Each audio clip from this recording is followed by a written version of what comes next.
For jumping in today can feel a bit like starting a TV show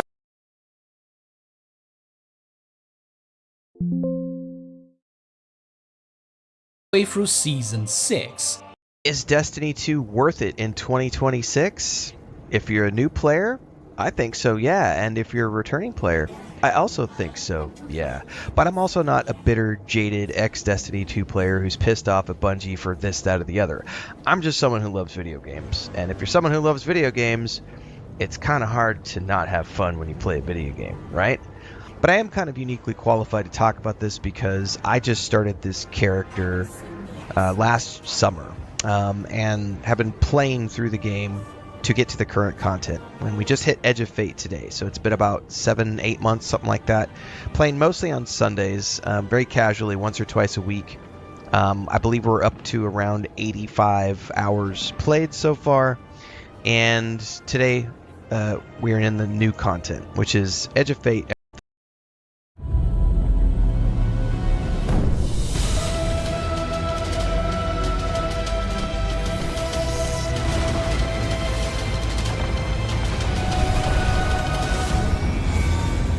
Fate, and we're getting into Renegades at some point over the next couple of months, which will bring us into the current content, which then I believe the next update is sometime this summer. So I've got like another 6 months to get caught up with current. So, you know, if you're playing pretty casually, I think that there's a lot to do. Now, obviously, I think you could sit down and just play only this game, and it looks like there's roughly about 100 hours of story content for a new player to experience, just if you're pursuing main storyline only. I have not been doing any side quests, I've not been doing any of the dungeons, I've not been doing any of the raids, I have not been doing any of the seasonal, any of the repeatable, none of that stuff. No faction grinding, nothing. I've just been doing main storyline. So actually, if we go into my story journal, we can actually take a look here. Like if you go into quests, we just hit Edge of Fate today, and there are, I mean, I have pages upon pages of content that I could do, which I have not been doing. There's trials and, you know, Outfly Wolves and Shadowkeep Legacy and all of this stuff, reclaiming Europa, reshaping the Enigma. So many different quests that I could be doing, but I have just been working on main storyline, which means the campaigns. And we finished up the final shape last Sunday, and we just started Edge of Fate today. So it's been a good run over the past few months playing this game and getting up to, you know, just getting through all the content. The thing I keep talking about with most people is I love the cutscenes in Destiny 2, and I love the story of Destiny 2. Now, I have played this game since launch. I've not played it hardcore. I originally played from launch up until the Witch Queen. The first, I think, year and a half, I was playing with my brother because we came over from Destiny 1 together. And then we played for a year and a half together, and then he got busy, and I kept playing up until the Witch Queen. And then I went away and played lots of other games and didn't play Destiny 2 until last summer when they dropped the Year of Prophecy pre-order, and I went ahead and just bought that because it included Edge of Fate and Renegades. And I was like, you know what? I haven't played Destiny 2 in years. I'd love to get back into it and get caught up. So I went ahead and did that, and I have been spending these months getting caught up to the current content. And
having a great time.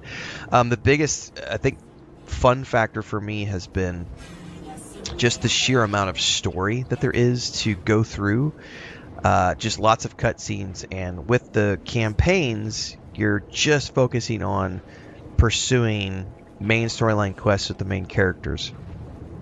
And there is so much that's left on the table for people who really want to get into this game and go explore each different location and destination. I mean, the game's been out. I don't even know how many years the game's been out for now. But it's been years. How long has Destiny 2 been out? I'm actually going to go Google this right now. When did Destiny 2 launch? I feel it's been like a decade, right? 2017, so 9 years. Not quite 9 years, like 8.5 years the game has been out. And in that time, they have released a boatload of content. And again, my perspective on this is coming back in and just playing for the first time as a new player, or as someone who, like myself, played in the beginning and is a returning player. Again, I have no baggage. I'm not a jaded ex-player. I don't hate Bungie. I've had a great time with my past 7-8 months in the game, as I've been playing very casually in between other things. I'm currently up to the point where I'm 308 power. I mean, we could... I mean, I know you can go higher, but this is just where I'm at right now in the storyline. I've been going through... There's a lot of stuff that I haven't really focused on yet because we've got, like, all the rewards stuff. I don't really focus on any of the season pass stuff, so I don't, like, have, like, buy the pass rank. Like, I haven't been worried about this stuff. I don't use the store. Like I said, it's just been working on quests and going through. But...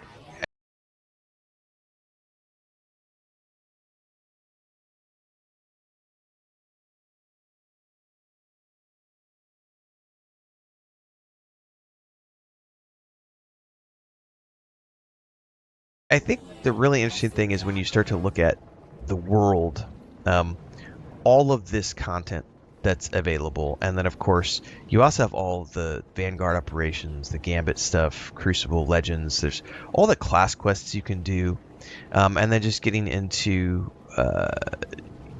this is where we're at right now with the portal stuff, going through, and there's all these different activities that you could take place in. Solo, Fireteam, Arena, Pinnacle, Crucible. Just so much stuff to do. It is kind of mind-boggling to think about in terms of if you're coming, I think content is always a big thing for people when they start a game. You'll hear a lot of people say something like, well, is the game worth it? And some people like to put a monetary value on things and say, well, if a game has X amount of content for Y amount of dollars, then it is worth it. I always focus on the fun factor. So for me, a game can be 6 hours long, 8 hours long, and cost $70 and be fun. And if I was entertained for those 6 to 8 hours, then for me, that's the same amount of value as I can place on something like Destiny 2, where I've gotten, 85 plus hours now out of that same, sort of, cost of getting into a game. I've been playing on the PS5. You can obviously play this game on whatever platform you want. If you are budgeting, I've heard it's more affordable to do it through the PC because you don't have to have the optional Xbox or PlayStation subscription for the online component. But bundle packages can be found. They're running discounts all the time on different packages of this. There are base game versions, I think, that are available if you are an Xbox Game Pass subscriber. I know when I don't know if it's still there, but like PS Plus had a bundle thing where like as long as you had a PS Plus subscription, which I did, and I still do. Quick commercial break, everyone, to celebrate and give thanks to all of these amazing... I think if you are a new player or a returning player, I think the answer, is this game worth it in 2026, is a resounding yes. I mean, any game that's going to give me more than 40 or 50 hours of content for a, whatever it is, cost is going to be highly worth its value in money. And I'm not wrapped up in the whole, I know people are upset about this, that, or the other, and that's not something that impacts me whatsoever because, again, I don't have that baggage.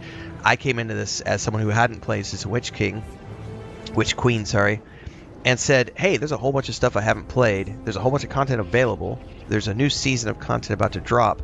I'm going to go forth and enjoy it.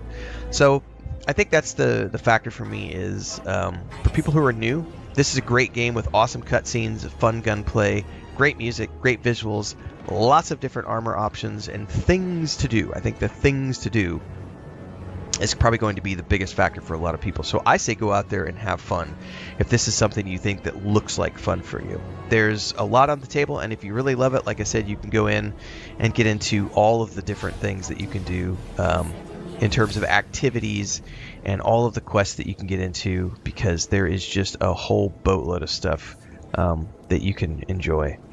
And that's never a bad thing, right? Having lots of stuff to do, a great sense of entertainment and joy when you're playing a video game.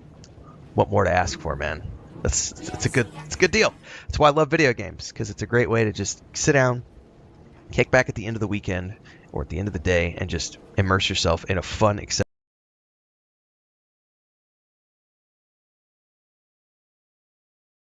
Show halfway through Season 6.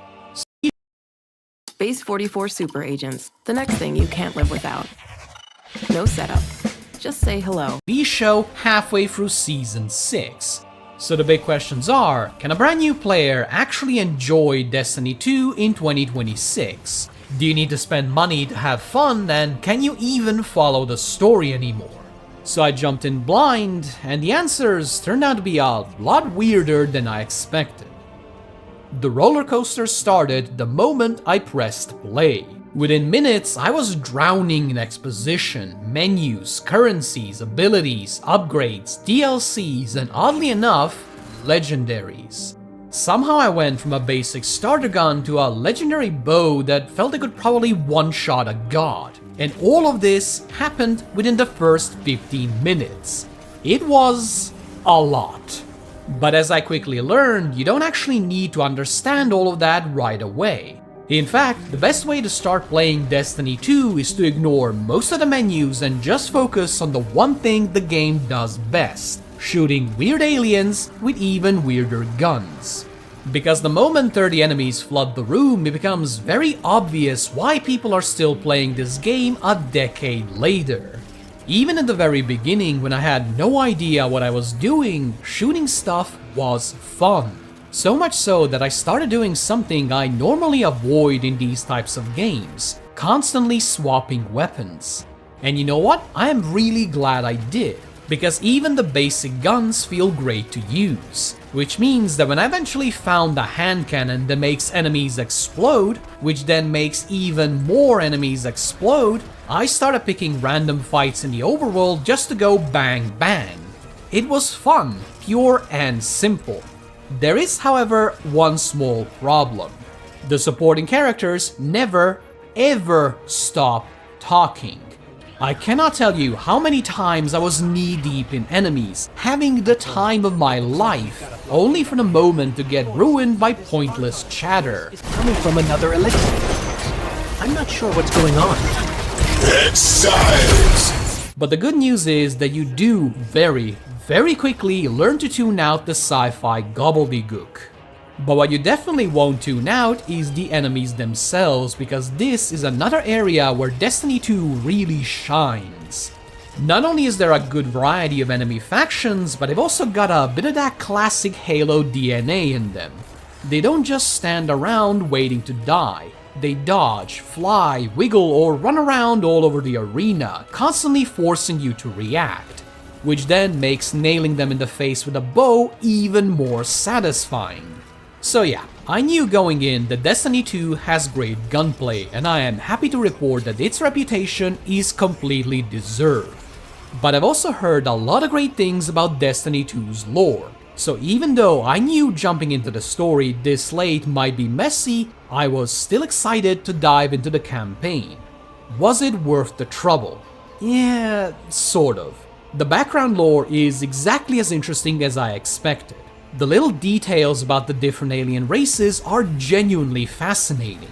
For example, the Fallen were apparently once in the exact same situation as humanity, protected by the same mysterious godlike entity, but for some reason they got abandoned and left to rot.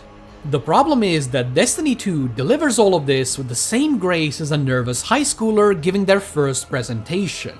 There is a lot of tell, don't show, and most of the conversations are either over-explaining obvious things or throwing around sci-fi terms that sound grandiose and epic but don't actually mean anything, which made it really hard for me to connect with the characters since most of them honestly felt like walking cliches.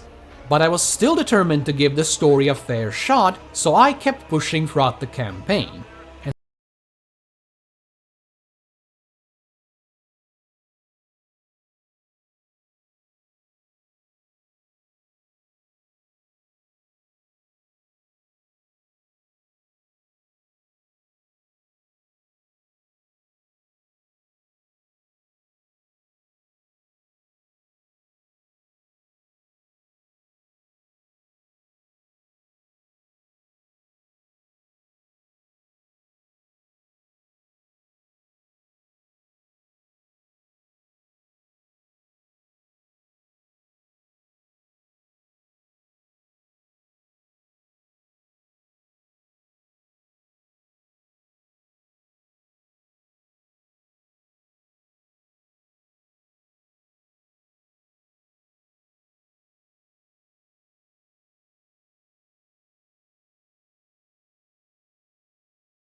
Some say this universe is made of light and darkness.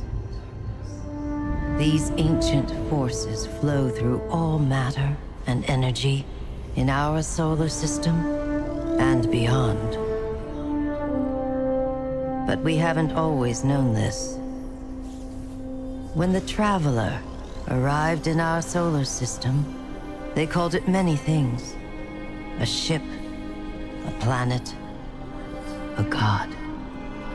Its presence provoked and inspired great change.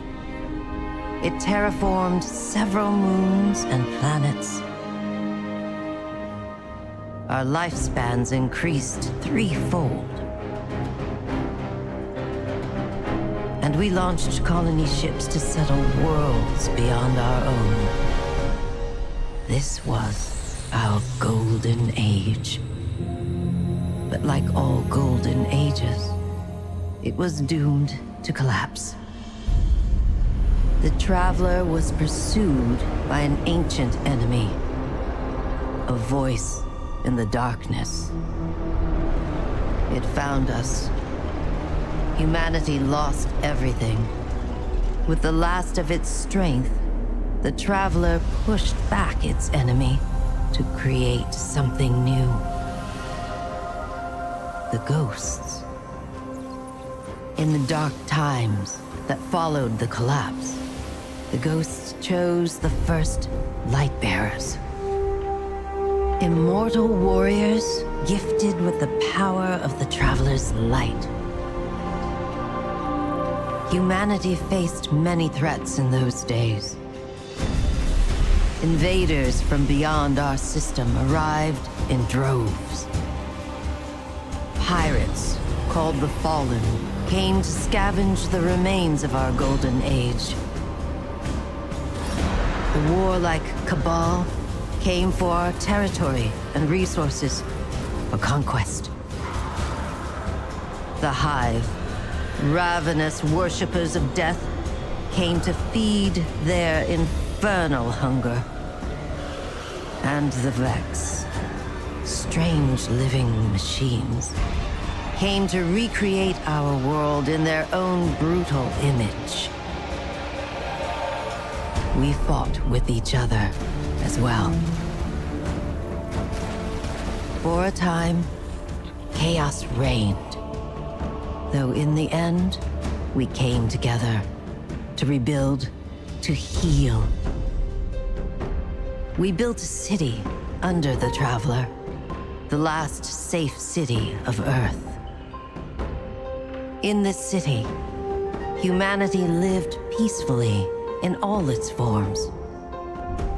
The humans, Earth's original inhabitants, the Exos, marvels of the Golden Age, and the Awoken, a people touched by both light and dark. Lightbearers took an oath to protect the last city. Over the centuries, they earned the title Guardians. The Titans, paragons of strength and bravery. The Warlocks, mage scholars trained in the arcane arts. And the Hunters, bold adventurers gifted with cunning. Guardians know that when they stand together, they are stronger. And now, new threats use our own powers against us. The Black Fleet closes in, edging us toward a second collapse. And our greatest adversary, the voice in the darkness, is revealed. A being of unimaginable power. The Witness. But all is not lost. Brand new Guardians rise every day to shape the future of our solar system and beyond.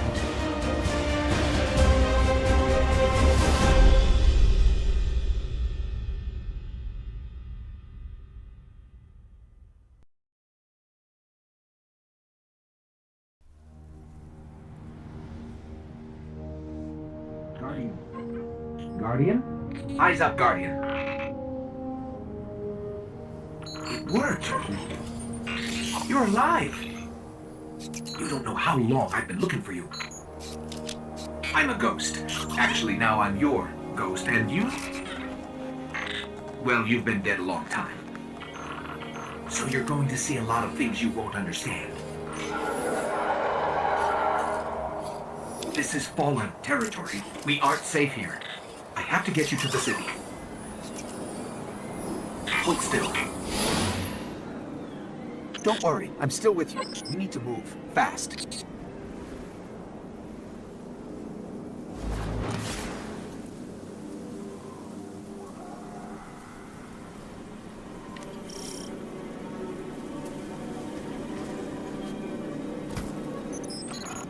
This place is an old cosmodrome, a Russian spaceport. It's quarantined now, and quite dangerous, but our only way forward is through that wall.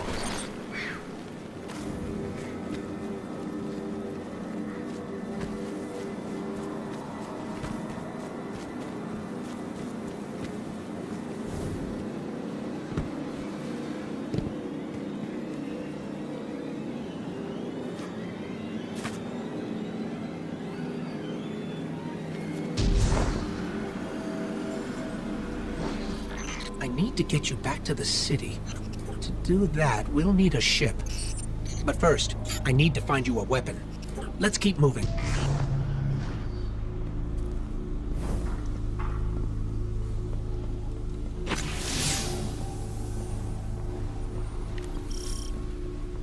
Careful. They're all around us.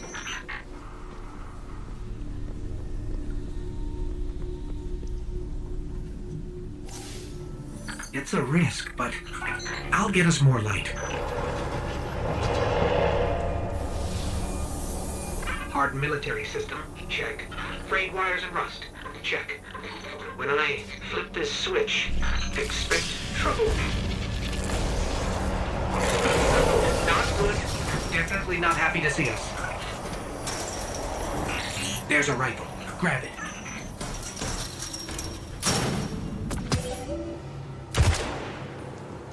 I brought you back for a reason, Guardian. You're a warlock. Your curiosity's as dangerous as any weapon. So trust your instincts, and we'll find a way home.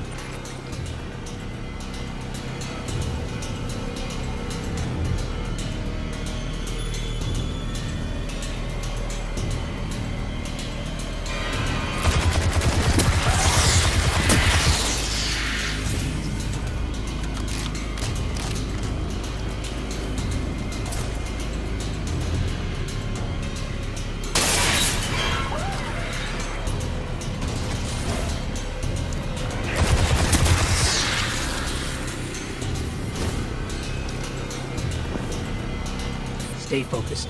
If your tracker blinks, there's trouble nearby.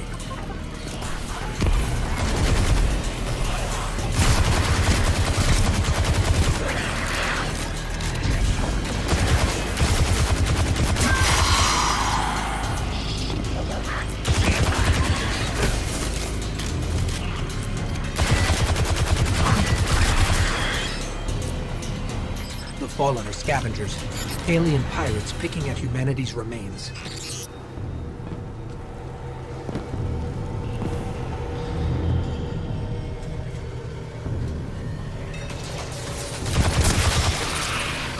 Speaking of pirates, there's a loot cache.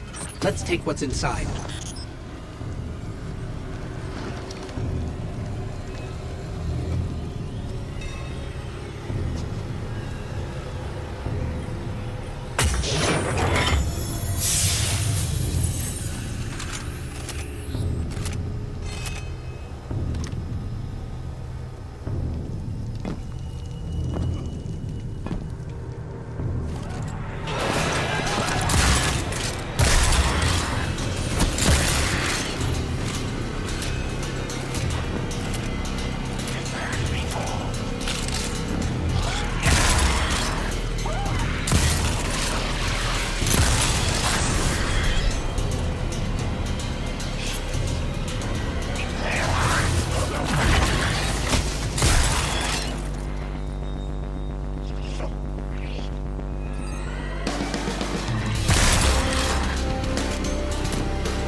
Fallen.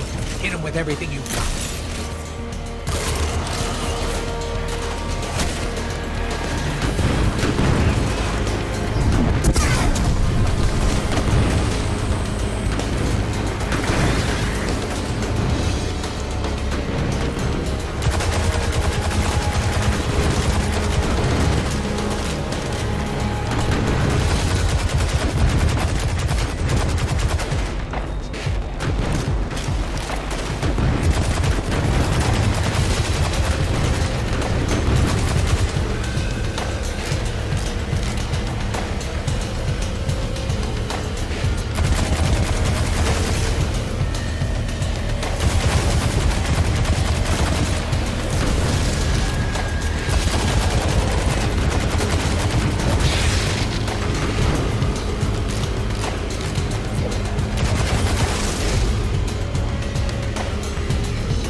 Your light is strong, Guardian.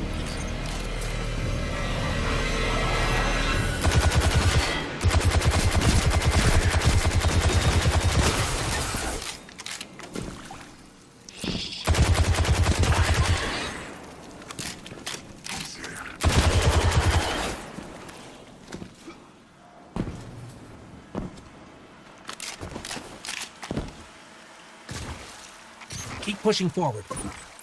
I'll locate a ship we can use to fly home.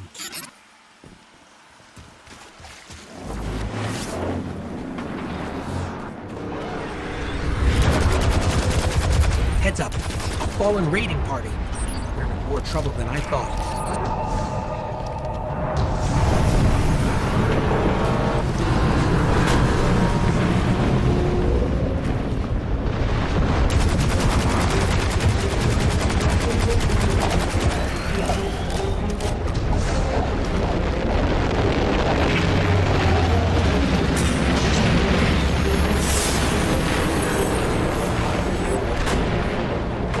Keep fighting. I'm scanning for nearby ships.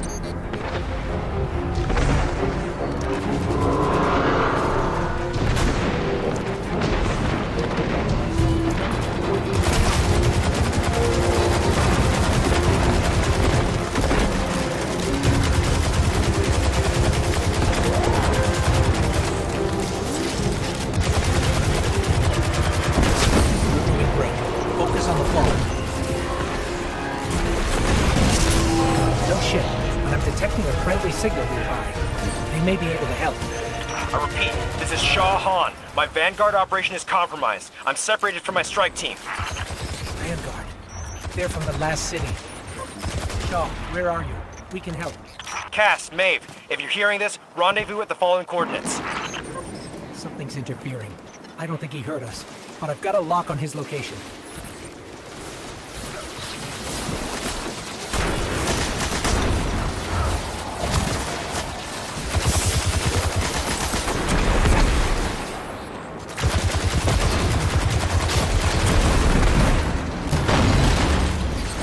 Guardian, we have to go.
Thank the light.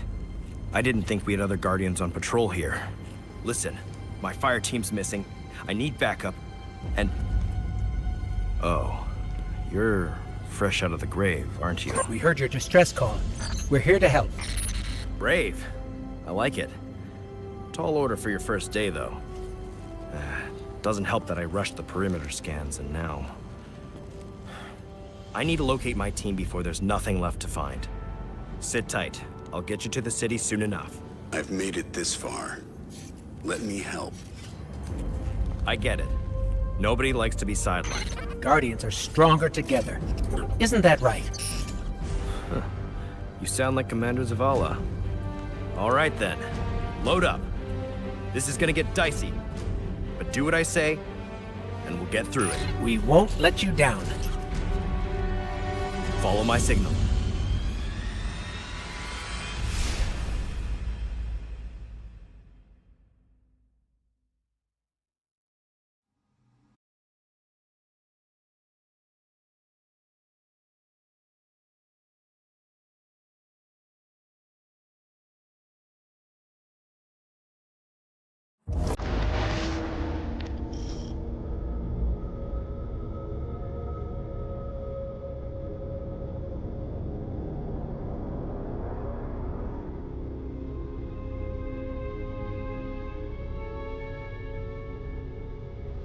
There's a weapon in that locker, probably an upgrade for you.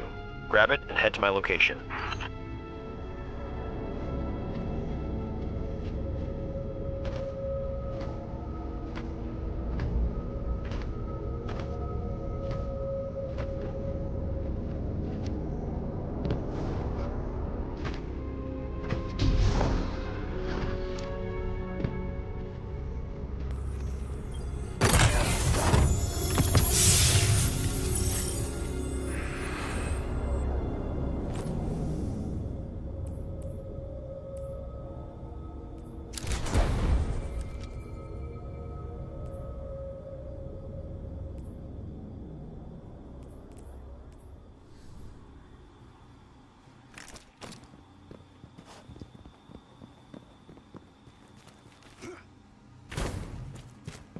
I'll scan for signals from my jump ship. I need you to be my eyes on the ground.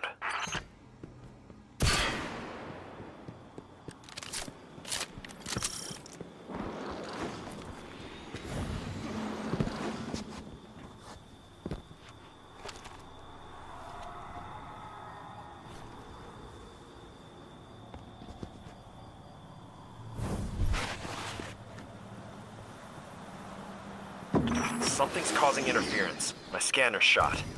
We might be doing this the old-fashioned way. Analyzing. I've got a source for the interference. Let's check it out.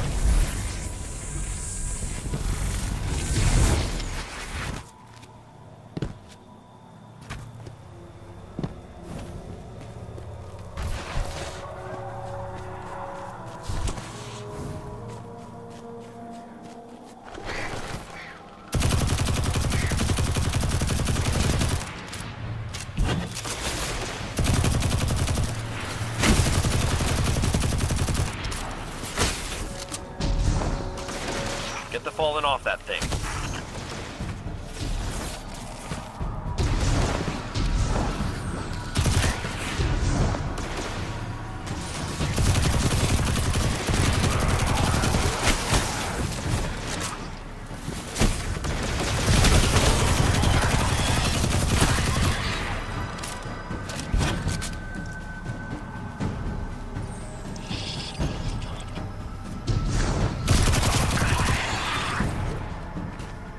Get me closer to that antenna. Stolen city tech has been spliced in here. That's scrambling your scans. Fallen can't resist tinkering with old scrap. They're certainly skilled at it. This will take a minute to fix.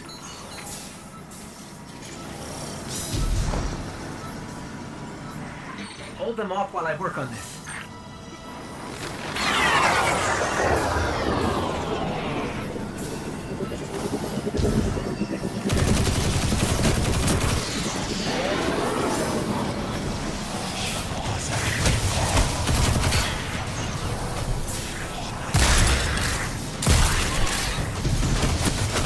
Signal restored.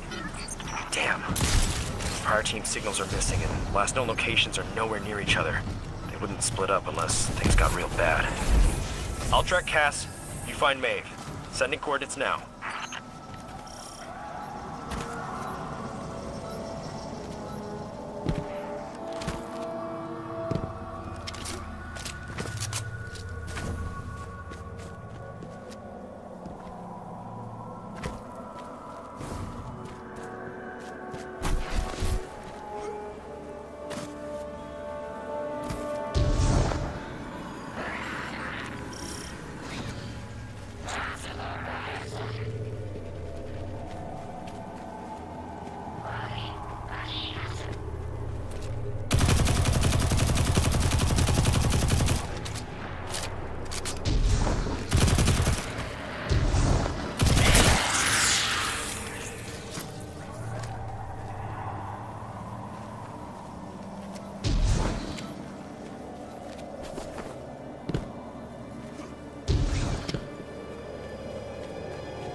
Myths say the Fallen once lived in the Traveler's Grace, but something happened.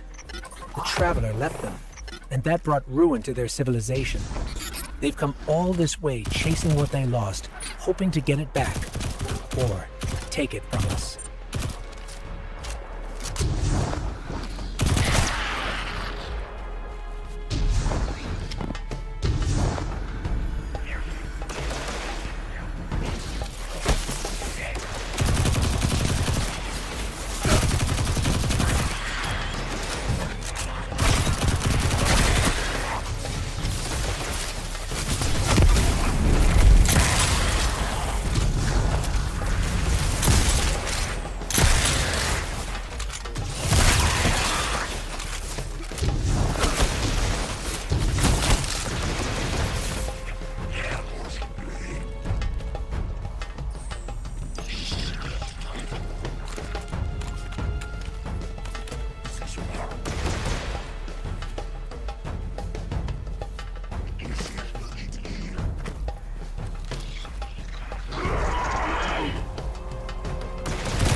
Looks like the Fallen want to keep us out. Or keep something in. There's worse than dregs in old Russia. Let's check out the control unit. This is locked down with adaptive encryption. We'll need access keys to bypass it. The Fallen salvagers might have some.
That's one key.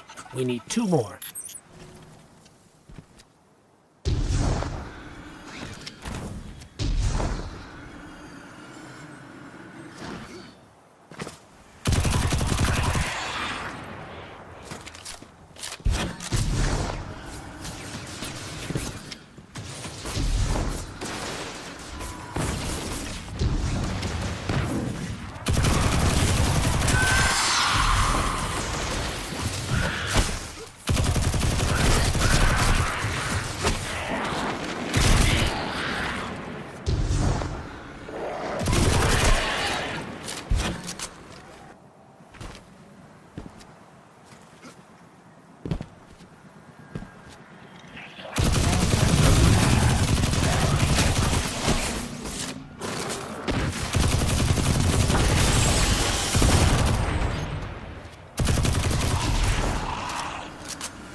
That's all the keys we need. I should be able to break the encryption now.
Shaw, you were right about this barrier. The Fallen were keeping the Hive at bay. The Mame is in more trouble than I thought. You need to hurry.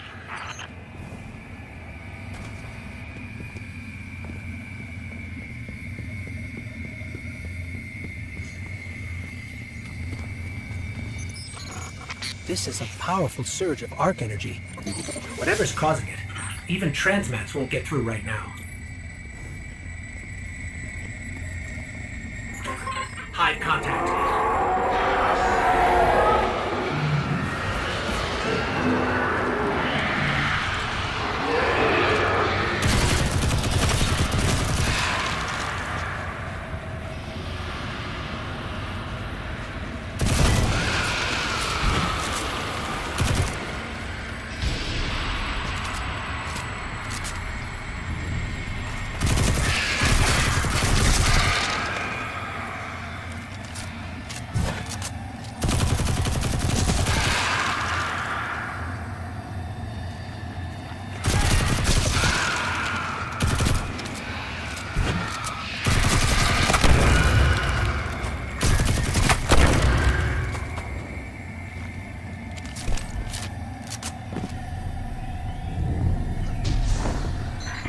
darkness is suffocating my light.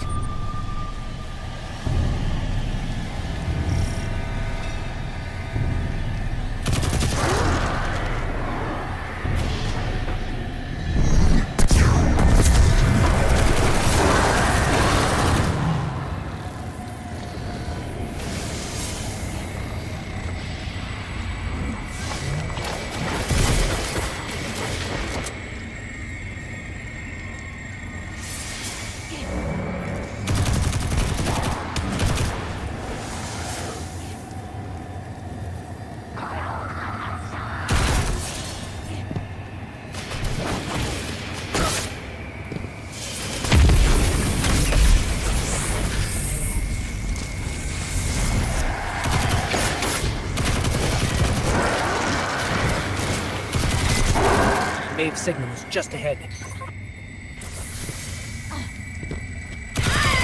No.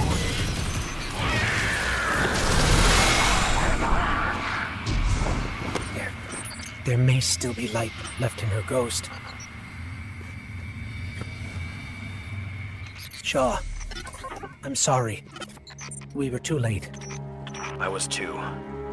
Cass, I couldn't get to him in time. There was a hive wizard, a powerful one. We tried. This isn't on you. You did what you could. We have the remains of her ghost. She'd appreciate that. You should just head to camp before that wizard comes back.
Probably should have someone look at this thrall house.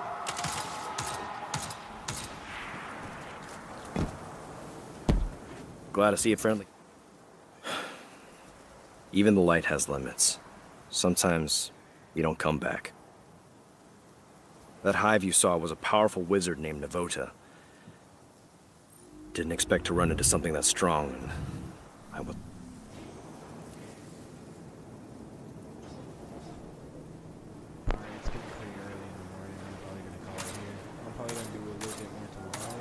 Warlocks wield the light in amazing ways, but I still put my trust in steel first.